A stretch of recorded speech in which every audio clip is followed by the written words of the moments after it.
کہتے ہیں کہ ایک بادشاہ کے دل میں حسرت پیدا ہوئی کہ میں اللہ کو راضی کر لوں. میں نے بہت بادشاہی کر لی ہے, بہت دیر بادشاہی کر لی ہے, اب میں اللہ کو راضی کر لوں. بادشاہ کو علم ہوا کہ فلاں جنگل میں ایک بزرگ اللہ کی عبادت کر رہا ہے, اللہ کو راضی کرنے کی کوشش کر رہا ہے پچھلے 30 سال سے. بادشاہ نے سوچا میں بھی اس کے پاس چلتا ہوں, اس کے پہلو میں جا کے ہی اللہ کو راضی کرنے کی کوشش کروں گا. بادشاہ گیا اس بزرگ کے پاس اور کہتا ہے کہ مجھے بھی اپنے پہلو میں جگہ دے, میں بھی اللہ کو راضی کرنے آیا ہوں. بزرگ نے بادشاہ سے کہا کہ یہ کوئی آسان کام نہیں ہے, تم نہیں کر سکتے. پچھلے 30 سال سے میں کر رہا ہوں اللہ کو راضی کرنے کی کوشش, لیکن آج تک اللہ مجھ سے راضی نہیں ہوا. بادشاہ نے کہا فقیر کو, آپ کو کیسے پتا چلا کہ اللہ راضی نہیں ہوا؟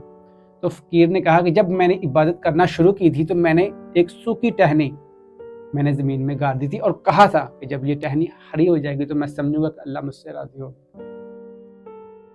بادشاہ کہتا نہیں, میں نے اللہ کو راضی کر کے ہی جانا ہے, مجھے یہاں پہ جگہ دے. فقیر نے بادشاہ کو غصے سے کہا کہ چلو چلے جاؤ, تم نہیں اللہ کو راضی کر سکتے, ہمارے بس کی بات نہیں, ادھر چلے جاؤ. بادشاہ ادھر گیا, تھوڑا سا سائڈ پہ گیا, اس نے بھی ایک سوکھی ٹہنی لی, گاڑی اور اللہ کی عبادت کرنی شروع کر دی. بادشاہ نے دیکھا کہ تھوڑی سی دور ایک بچہ رو رہا ہے. اس وقت پرانے وقتوں میں کیا ہوتا تھا کہ لوگ قافلوں کی صورت میں سفر کرتے تھے. وہ بچہ کسی قافلے سے بچھڑ گیا تھا. بادشاہ نے کیا کہ اس بچے کو اٹھایا اور دیکھا کہ قافلہ ادھر سے گزرتا ہے, قافلے رستہ یہی بنا ہوا ہے. تو بادشاہ بھی بچے کو لے کے اس قافلے کی طرف پیچھے پیچھے چل دیا. اور ایک وقت آیا کہ بادشاہ نے بچے کو قافلے کے حوالے کر دیا, اور واپس آ کے جب دیکھا اپنی جگہ پہ جہاں بیٹھ کے وہ عبادت کر رہا تھا, وہ جو ٹہنی بادشاہ نے گاڑی تھی وہ ہری ہو چکی ہے.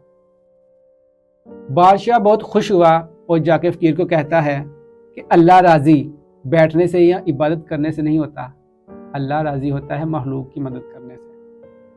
تم پچھلے 30 سال سے اللہ کو راضی کرنے کی کوشش کر رہے ہو, تمہاری ٹہنی آج تک ہری نہیں ہوئی. میں ابھی کچھ وقت ہی ہوا ہے, میں نے کیا کیا ہے, میں نے مخلوق کی مدد کی ہے, اللہ کی مخلوق کی مدد کی ہے, اور میری دیکھو ٹہنی ہری ہوئی. یعنی کہ اگر آپ اللہ کو راضی کرنا چاہتے ہیں, ضروری نہیں ہے کہ آپ 24 گھنٹے عبادت کرتے رہیں, مذہبی لوگ مذہب کے ساتھ جڑے رہیں. اللہ کو راضی کرنے کا سب سے آسان طریقہ ہے کہ اس کی مخلوق کے ساتھ رحم دلی سے پیش آؤ, ہمدردی سے پیش آؤ, اس کی مخلوق کے ساتھ اس کی مدد کرو. کہتے ہیں کہ اللہ قیامت والے دن پوچھے گا کہ میں پیاسا تھا, تم مجھے پانی کیوں نہیں پلایا, میں بھوکا تھا, تم نے مجھے کھانا نہیں کھلایا. لوگ کہیں گے یا اللہ آپ کیسے, آپ کو تو بھوک لگتی نہیں ہے, پیاس لگتی نہیں, پھر بھی اللہ کہے گا کہ میرا وہ فلاں شخص تمہارے پاس آیا تھا, وہ بھوکا تھا.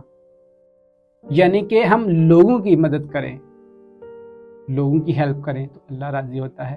جیسے میں اب اس پہ کوئی کمنٹس نہیں کر سکتا مذہبی لوگوں پہ کہ آپ 24 گھنٹے بس عبادت میں لگے رہیں, میں یہ بات کرتا ہوں, میں فلاں کام کرتا ہوں, میں فلاں کام کرتا ہوں, میں بہت نیک ہوں. اور لوگوں کے ساتھ رویہ رکھنے کی, اچھا رویہ رکھنے کی کوشش کریں, آپ اللہ کو راضی کر لیں گے.